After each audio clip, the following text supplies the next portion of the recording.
नमस्कार, आप देख रहे हैं the view news powered by Vinay Ujala. आइए नजर डालते हैं आज के कुछ मुख्य समाचारों पर। केक पर फायरिंग, फिर माफीनामा, सरकार कुचल रही है संवैधानिक अधिकार, कांग्रेस। फर्जी डॉक्टर का फॉर्मूला फेल, एमपी बनेगा देश का सबसे तेज मेट्रोपॉलिटन। इंदौर में उमड़ी भक्तों की भीड़। इंदौर में युवती ने पिस्टल से मोमबत्ती बुझाई, वीडियो हुआ वायरल। बिना जांच के पुलिस ने केवल माफीनामा लेकर छोड़ दिया। इंदौर में सोशल मीडिया पर एक युवती का केक काटते समय मोमबत्ती पर फायर करने का वीडियो वायरल हो गया है।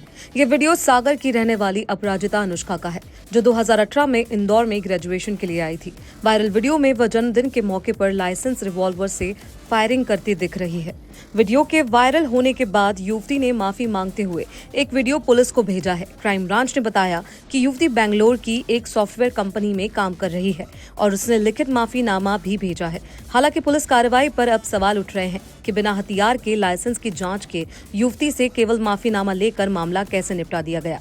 शहरवासियों का कहना है कि ट्रैफिक सिग्नल तोड़ने पर तुरंत चालान होता है, लेकिन इस गंभीर मामले में पुलिस का रुख नरम क्यों है।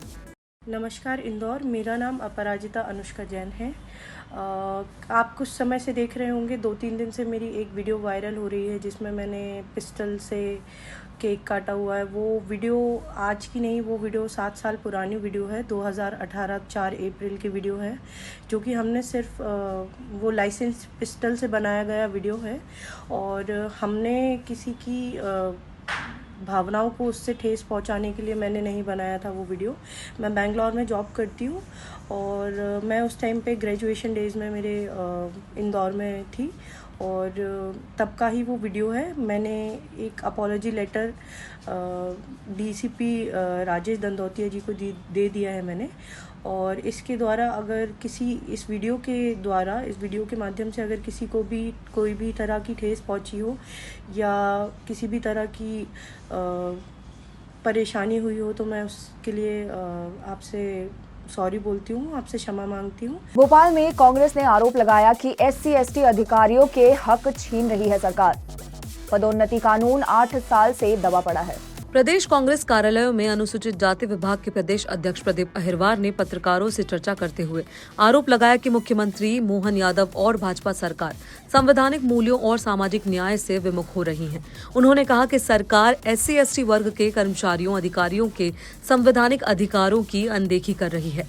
अहिरवार ने दावा किया कि मंत्रालय की 4थी मंजिल का एक अधिकारी सरकार चला रहा है और इसके इशारों पर SC/ST वर्ग को हक से वंचित किया जा रहा है। उन्होंने पूछा कि सुप्रीम कोर्ट के निर्देशों के तहत तैयार गौर खेल ड्राफ्ट पदोन्नति अधिनियम 2017 को पिछले 8 वर्षों से क्यों दबा कर रखा गया है। देखिए, आज जो प्रेस कॉन्फ्रेंस रखी, इसका विषय अनुसूचित जाति जनजाति वर्ग के अधिकारियों के पदोन्नति में आरक्षण को लेकर है। सरकार एक वर्टिकल एंगल से वर्टिकल रूप में प्रमोशन में आरक्षण करना चाहती है। इसका उद्देश्य कि जो जिस वर्ग से कर्मचारी अधिकारी रिटायर होगा उसी वर्ग से भर लिया जाएगा, लेकिन इसमें अनुसूचित जाति और जनजाति वर्ग के अधिकारियों के हक की मारी होगी, क्योंकि जो एक्ट जो ड्राफ्ट सरकार ने शिवराज सिंह चौहान जी ने बनवाया था, मनोज गोरकेला सुप्रीम कोर्ट के वकील थे, उनकी अध्यक्षता में सामान्य प्रशासन के अधिकारी, अनुसूचित जाति आदिम जाति कल्याण के जो अधिकारी आयुक्त थे, उनको लेकर ये सरकार ने ड्राफ्ट तैयार करवाया और इसमें नरोत्तम मिश्रा जी मंत्री परिषद से उनके सभी विभागों के मंत्री इसमें शामिल थे और उनकी देखरेख में ये ड्राफ्ट बना। इसमें सुप्रीम कोर्ट के जो दिशा निर्देश हैं शामिल हैं ताकि इसको कोई चैलेंज ना कर सके। लेकिन अनुराग जैन जी एक नया ड्राफ्ट बनवा के लेके आए हैं और सरकार इसको पास करवाना चाहती है, कैबिनेट में लाना चाहती है। मैं मोहन यादव जी से मांग करता हूं कि ये गोरकेला ड्राफ्ट जो सरकार ने बनाया था इसको लागू किया जाए। अगर नया कोई ड्राफ्ट लाया जाता है जिसमें अनुसूचित जाति वर्ग के लोगों की हकमारी होगी, अधिकारियों की हकमारी होगी, तो सड़क पर हम लोग संघर्ष करेंगे। दमोह केस के आरोपी नरेंद्र ने एन जॉन के बनकर इंदौर में नौकरी की कोशिश की। फर्जी डिग्री वाला रिज्यूमे भेजा, लेकिन कंसल्टेंसी ने पोल खोल दी। दमोह के मिशन हॉस्पिटल में 7 मरीजों की मौत का जिम्मेदार नरेंद्र यादव उर्फ एन जॉन केम इंदौर में भी नौकरी की फिराक में था। आरोपी ने फर्जी रेज्यूम बनाकर कनाडिया रोड की एक कंसल्टेंसी को भेजा था, जिसमें विदेश की डिग्री और अनुभव का झूठा दावा किया गया था।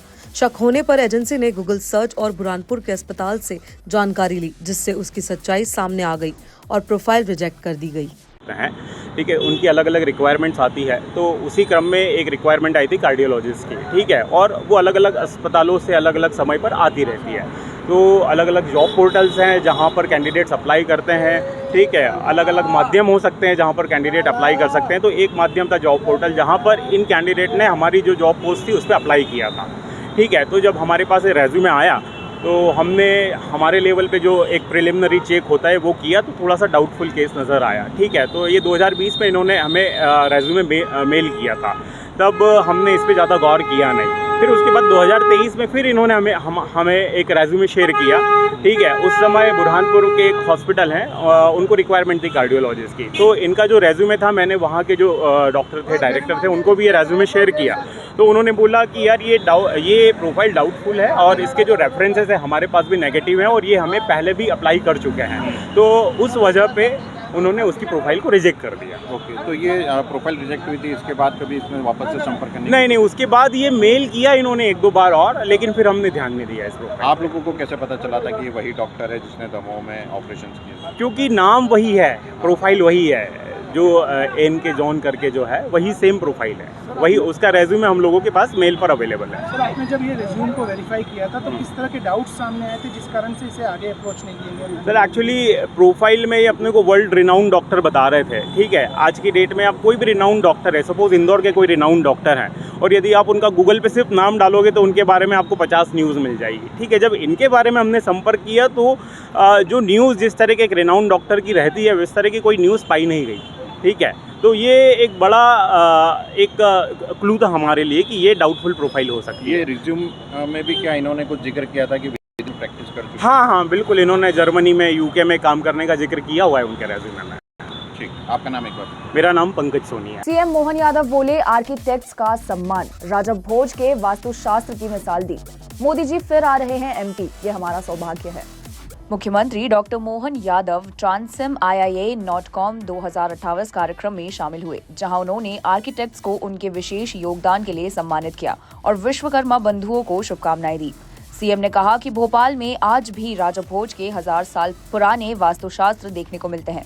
उन्होंने बताया कि इंदौर, उज्जैन और भोपाल में मेट्रोपॉलिटन प्रोजेक्ट पर तेजी से काम हो रहा है। मध्य प्रदेश तेजी से बदलते दौर के साथ कदम से कदम मिला रहा है।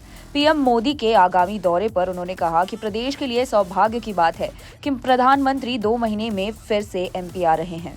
हम सबका सौभाग्य अब से कुछ समय बाद अशोकनगर की धरती पर यशस्वी प्रधानमंत्री मध्य प्रदेश पधार रहे हैं। 2 महीने से कम समय में पुनः उनका आना, ये हम सबका परम सौभाग्य है। मैं अपनी ओर से, मध्य प्रदेश सरकार की ओर से, पूरे प्रदेश की ओर से उनका वंदन करता, अभिनंदन करता हूँ, स्वागत करता हूँ। आज ही के अवसर पर भारत और भारत के बाहर के भी कई वास्तुकारों का अखिल भारतीय स्तर का ये कार्यक्रम यहाँ संपन्न हो रहा है। मैं सभी वास्तुकारों का भी पुनः मध्य प्रदेश की धरती पर स्वागत करता हूँ, अभिनंदन करता हूँ। ये राजा भोज की नगरी है, जहाँ राजा भोज का स्वयं का वास्तुकार का एक बड़ा उनका अपना स्थान था। कई कारण से प्राचीन स्थापत्य के बड़े बड़े उदाहरण हमारे सामने, जब हमारे यहाँ वास्तुशिल्प के बलबूते पर भारत की पहचान न केवल भारत के लिए बल्कि दुनिया के लिए रही है, तो मैंने निवेदन किया कि आइए हमारे पुराने प्राचीन गौरव से भी जुड़ें और वर्तमान के साथ भी देखें। मेरी अपनी ओर से बधाई। श्री रंजीत हनुमान की रथ यात्रा में लाखों श्रद्धालु शामिल हुए। 400 किलो मोगरे से सजा मंदिर, महाआरती में नेता भी मौजूद रहे। इंदौर में हनुमान जयंती के उपलक्ष्य में श्री रंजीत हनुमान मंदिर से भव्य रथ यात्रा निकाली गई। स्वर्ण रथ पर विराजमान भगवान रंजीत हनुमान नगर भ्रमण पर निकले, जिसमें लाखों श्रद्धालुओं ने भाग लिया। श्रद्धालुओं की भारी भीड़ के बीच रथ यात्रा में नृत्य, भजन और मातृशक्ति का शक्ति प्रदर्शन देखने को मिला। मंदिर परिसर को 400 किलो मोगरे के फूलों से सजाया गया और ब्रजधाम का दृश्य प्रस्तुत किया गया। इस आयोजन में विधायक गोलू शुक्ला और महापौर पुष्यमित्र भार्गव ने भाग लिया और महाआरती में शामिल हुए। मुख्य पुजारी जीतू गुरुजी ने कहा कि ऐसी यात्राएं हर मंदिर से निकलनी चाहिए। ऐसी ही खास खबरों के लिए बने रहे हमारे साथ द व्यू न्यूज पर, पावर्ड बाय विनय उजाला।